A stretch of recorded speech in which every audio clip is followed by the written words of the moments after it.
So over time, we have offered different analogies to help you sort of understand all of this, because it's not an easy thing to be such an excellent translator of vibration here in a physical world that feels real. It's tangible. I can feel it and see it and hear it and smell it. I can taste it. I know that it's real. Abraham, what are you talking about vibrations for? This is a reality. I don't need a sensor to tell me about vibration. I can pretty much see what's going on around me. And we say you're much more sensing beings than you give yourself credit. And you are all communicating much more vibrationally than you are verbally. Even here in this room today, that will be the case. You are all vibrational beings. And the source within you is a pure vibration to which you seek alignment. So here's how it works. Before you came into this physical body, you were non-physical energy.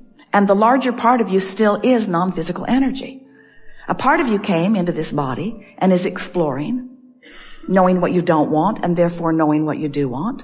And every time you have any kind of exposure, whether it's dramatic or slight, to any circumstance that causes you to come to a focused opinion, it happens to you all day, every day, about what you would prefer, even if you don't speak words, you are sending out rockets of desire, rockets of preferences. This would be better. This would be better. This would be better. I would like that more. More. The expanding universe is dependent upon the moreness that you are discovering. It's why you're here. It's why you are here in this leading edge time-space reality, the best that it's ever been, still seeking more. Still looking for a new thought, a new idea, a new combination of things, a new way of going about it, a new, higher, better feeling, more love, more well-being, more exhilaration, more expansion. It's what you're all about.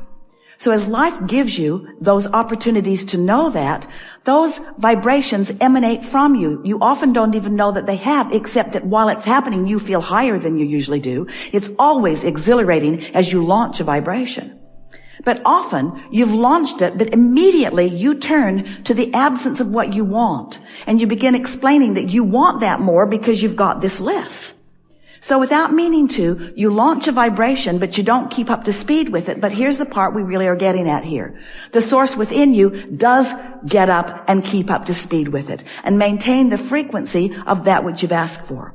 So it's a vibrational touchstone. It's a vibrational guiding light. It's a vibrational reality, a vibrational reality that as you find vibrational equivalency with it, as you get up to speed with it, first you'll feel better and better and better, but you can't get up to speed with it without it then manifesting in your experience. In other words, if you want things and you feel really good about it and you feel consistently really good about it, it's not long at all before it must manifest in your experience. So the way we've been wanting to make this more tangible for you is we've been explaining that each rocket of desire that shoots out of you is held by your inner being in this, what we've been calling a vortex of creation. And some people, it's hard for them to get their thoughts around something that they can't see. But we want you to begin to feel the reality of this vibrational reality, this vortex of creation. And it is our promise to you that all things that you want are vibrationally there. There is a vibrational reality that precedes every manifested reality.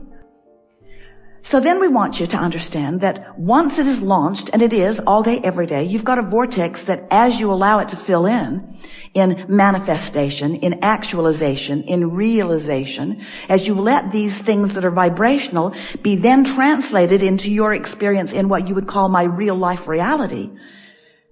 So what is the process that allows those things that are just ideas, just wanted ideas, what brings them into manifestation?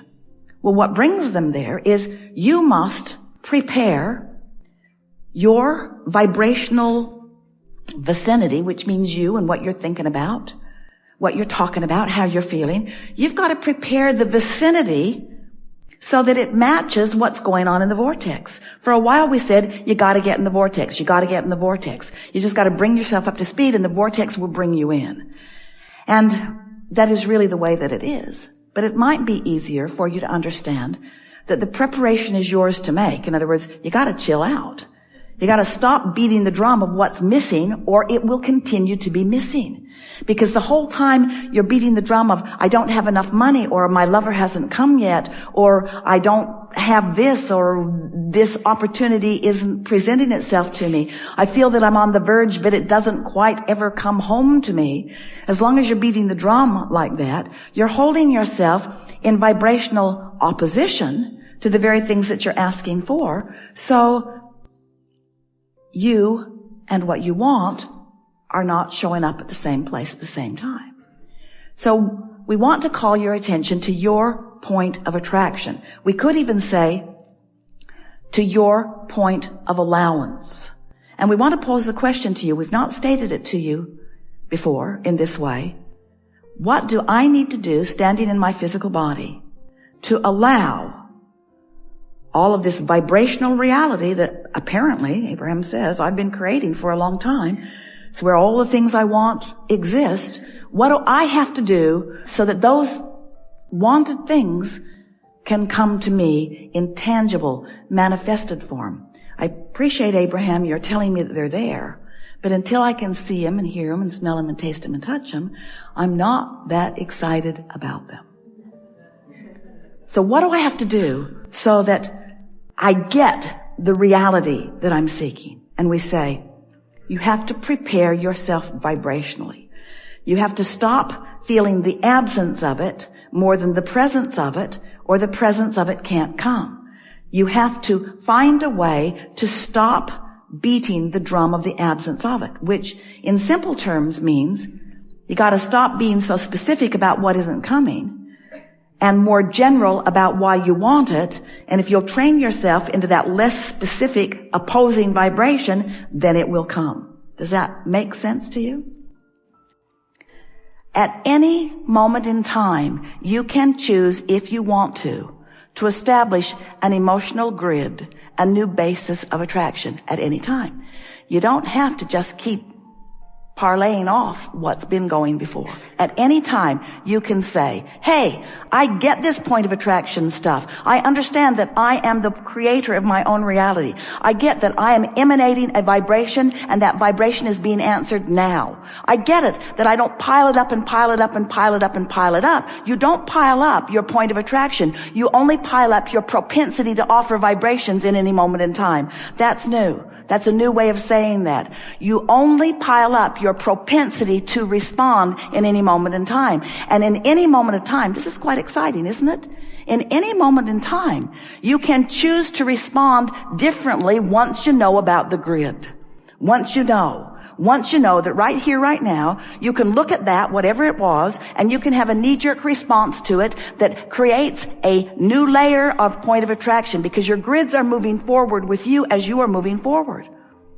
And you know what else is really interesting? We've been talking to you for a long while about this vortex and about the point of attraction that the source within you holds. How every time you know what you don't want, you know what you do want, and source is the placeholder of all of that. We want you to feel with us just for a moment the power and the importance and the perfection and the love of the vibrational grid that source holds for you. Your Earth spins in its orbit in perfect proximity to other planets. Do you have any idea of the extraordinary well-being that is surrounding all of you, you see? It would be so easy for you if you tried just a little bit to feel that grid that is the non-physical placeholder of all that you are, that is constantly filling in with new generations and new ideas and new technology and new, better ways to live. More comfortable ways to live, more ways to live joyously in this leading edge time-space reality. All of us holding that vibrational, emotional grid of well-being. And you layering it with whatever's happening in the moment. But you have the option in every moment. The emotion that you feel in any moment, in every moment, is nothing more. And we are not trying to diminish its importance, because it's everything. But it is nothing more than the vibrational relationship between the non-physical grid, the grid that source is holding for all of you, and the grid that you are holding for yourself in this moment in time. Because when you get vibrationally off the beam from who you are, you feel that discord. It's what we've been calling resistance. This is just another more hands-on way for you to feel it, you see. We've been talking to you for a while, and we say to you, as Seth said to you, you are the creator of your reality. And Jerry said, I like the sound of that, but how is that so?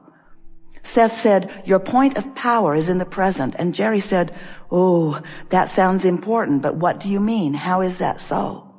And so all of these years we've been explaining primarily those two things, that you are the creator of your own reality and that you're doing it in your powerful now. Because the only opportunity that you have to contour the vibration of your beingness is right here, right now, right here, right now, right here, right now, in response to whatever life is bringing you. In response to whatever images are dancing in your head, in response to whatever memories you are imagining or conjuring, or in response to whatever you're observing, whether you are thinking about the past or the present or the future, you're doing it right now. This is where your powerful now is happening. And in this powerful now, you are establishing yet again another 17 seconds, another 17 seconds, another 17 seconds, a vibrational grid. Your power is now. And your ability to feel how it dovetails in with the long-standing grid, the eternal nature of your being. So look at it this way. You were source energy before you came into this body, and you had a grid with a point of attraction going on that we can't even begin to describe the perfection of. That's who you are coming in. And then, just like you planned, you begin creating other grids so that you can feel the relationship between them, so that you can establish new things that you want. But through all of that, you have the ability to come home to the central place, come home to the vibrational beingness, come home to that place of well-being that has been established long before you came into this physical body and is increasing with every 17 seconds that you have been living ever since, you see. Every 17 seconds. You have the opportunity of reestablishing and setting into a different direction the vibrational grid, which is your point of attraction. Do you like knowing that you have a point of attraction? Do you like knowing that it is scientifically, mathematically provable? Do you like knowing that there's no way that you could ever wonder what's coming to you or why it's coming to you when you understand what's going on with your emotional grid? Do you understand that once you understand that not only will you understand what came, you'll understand what's coming. You'll understand what is. We have enjoyed this interaction more than words can convey. And it is nice that we don't need to depend only upon words to convey it, because this has been a vibrational gathering. Talked about lots of things. We want to leave you with just a handful of things that we want you to take away from this, because we have clearly moved into new places in our understanding of the vibrational beings that you are and the lives that you are creating. We're going to give you the most profound statement that has ever been given in all of humanity, and we want so much for you to take it to heart and live it with everything you've got every day. Chill out. Be easier, be easier, be easier. Give everyone you can the benefit of the doubt, especially you. Look for reasons to feel good, and if you can't find any, take a nap. In other words, don't bang around out there trying to sort out manifestations and try to make any sense of them. Because manifestations are only the byproduct of what's going on vibrationally, and once it's manifested, leave it alone. Get on to tending to your grid. Look forward into what's going to manifest next. Do you get it that you are vibrational beings? And do you believe that there is a vibrational reality that you have set forth that will surprise and delight you if you will allow it? And do you understand that the way you allow it is by tending to this grid, which means meditate as often as you can. Once a day is enough. Go general as often as you can. Give people the benefit of the doubt. Look for reasons to feel good. Party. Party, party, party, party. Party. Go to the party. Create the party. Look for fun. Look for reasons to feel good. Look for reasons to feel good and find them. When you find them, focus upon them. When you focus upon them, stay focused upon them long enough that you can get a little momentum going. And trust that law of attraction. we'll always sort it out just right.